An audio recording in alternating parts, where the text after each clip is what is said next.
Hello, my Cosmic Healing Tribe, and welcome to the Daily Astrology and Tarot Report for October 3rd and 4th of 2020.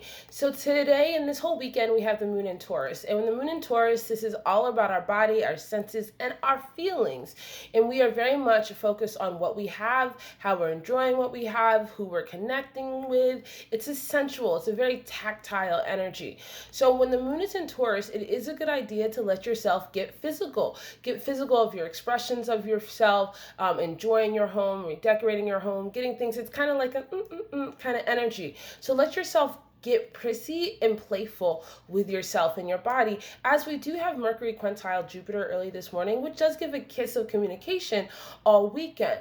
And we did, and it's still going to be an intense energy, we did have the moon square Saturn early this morning. So there is a counter pressure of this awareness of what you need to do, how you're feeling, the structures, your responsibilities, like the weight of it. And so the counter energy or the processing mindset for when the moon square Saturn is, okay, let me do something about it. This is an energy that Saturn wants you to respond to a stimuli with an action. So get up and handle something, clean your room, clean up your house, go for a run, do something that will make you be like, okay, I am tuning in, I am taking care of matters, I am connecting. So we also have Venus and a biquintile with Chiron today. So there is this allowance of our processing of our emotions, of who we are, really allowing ourselves to bring into tangible ways to connect with ourselves. Now we do have the moon also trine Venus, which is a very good energy. It does help kind of counter that energy of the moon square Saturn with encouraging us to connect and to express and to love and let go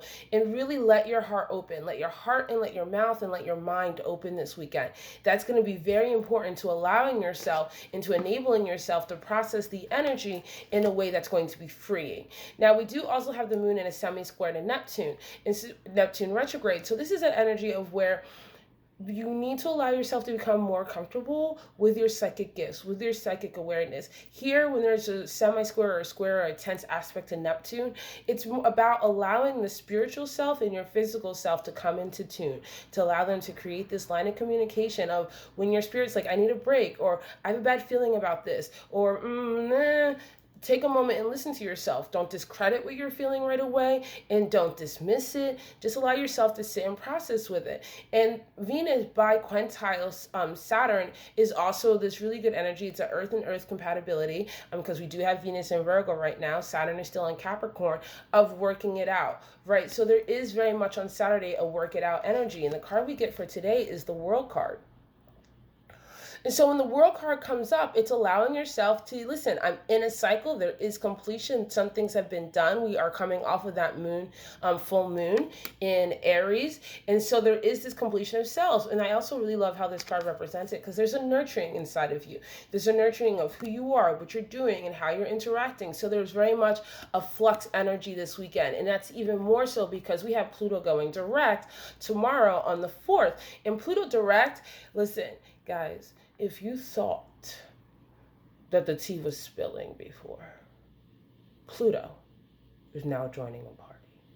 Remember how I was like, listen, guys, the karma and time, they're out here, they're watching. Stay on your P's and Q's because they're about to gang on people. Across the board, you are going to be seeing the universe ganging on people who weren't working on integrity, who weren't working on being accountable for themselves. Remember, the universe doesn't want you to be perfect, but it does want you to be present. So whatever you're doing, even if it's like, oh my goodness, I've been aware of the fact that I haven't been present, that's better than like, oh my God, it's everybody's fault and I don't know why everything's going to shit. Like, okay, yeah, to a degree, not like to a degree, I'm listening to them.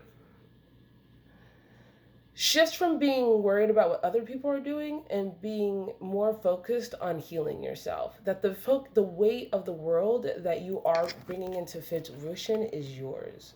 Let the universe handle some other things, especially with Pluto going direct. It's going to be interesting.